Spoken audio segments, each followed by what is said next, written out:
দরজা খুলতেই দেখলেন আপনার বাড়ি আর রাস্তার মাঝে কোনো পার্থক্য নেই। সব কিছু ঠেকে আছে সাদা কফিনে। শব্দ নেই, গতি নেই, জীবন থমকে গেছে। এই সাদা সৌন্দর্যের নাম তুষারপাত।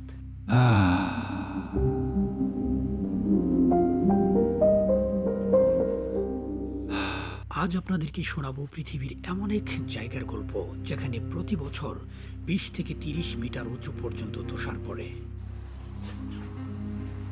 এটি হচ্ছে জাপানের উত্তর পশ্চিম উপকূলীয় অঞ্চল, যে অঞ্চলে 15 থেকে 20 মিটার পর্যন্ত তুষারপাত হয়। যদি এটি তুলনা করি, তাহলে বাংলাদেশের সবচেয়ে উঁচু পাহাড়ও এত উঁচু নয়।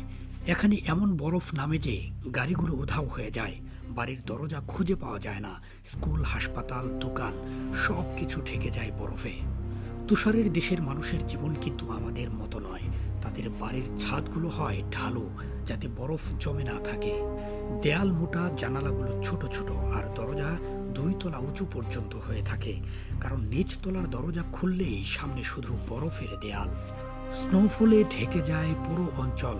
রাস্তা থাকে না, ফুটপাত থাকে না, দিক বোঝা যায় না। তখন সেখানকার বাসিন্দারা ব্যবহার করেন স্নো করিডোর। এটি বরফ কেটে বানানো দেয়াল ঘেরা রাস্তা। মানুষ হাঁটে বরফের 2 পাহাড়ের মধ্য দিয়ে, যেন সাদা সুড়ঙ্গের ভেতর দিয়ে তারা হেঁটে যাচ্ছে।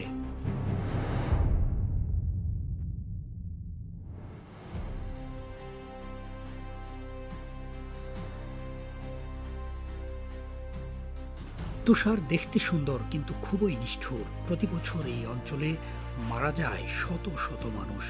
ভারী তুষার জমলে ছাদ ভেঙে পড়ে যায়, তাই মানুষ উঠে পরিষ্কার করতে, কিন্তু এক পা পিছলে গেলেই 20 ফুট নিচে বরফের উপর পড়ে মুহূর্তেই মৃত্যু। জাপানে একে বলে স্নো ক্লিনিং ডেথ। রাতে ঘুমানোর সময় হঠাৎ পাহাড় থেকে নামা বিশাল বরফের ঢল 1 সেকেন্ডে পুরো বাড়ি চাপা পড়ে যায়। ভেতরে থাকা পরিবার নিঃশব্দে কবর হয়ে যায় বরফের নিচে। এই ভয়ঙ্কর জায়গাটি আবার বিশ্বের সবচেয়ে জনপ্রিয়। স্কিইং, স্নোবোর্ডিং এবং আইস ক্লাইম্বিংয়ের স্বর্গভূমি এটি। বিশ্বের সেরা স্কিয়াররা আসে এখানে, কারণ এখানকার তুষার, পাউডার স্নো, অত্যন্ত নরম ও হালকা। পড়ে গেলে ব্যথা লাগে না।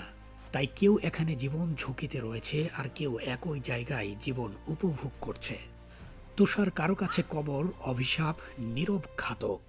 আবার কারো কাছে সৌন্দর্য, রোমাঞ্চ, জীবিকার উৎস। একই তুষার একজনের জীবন কেড়ে নেয়, আরেকজনকে দেয় স্বপ্ন।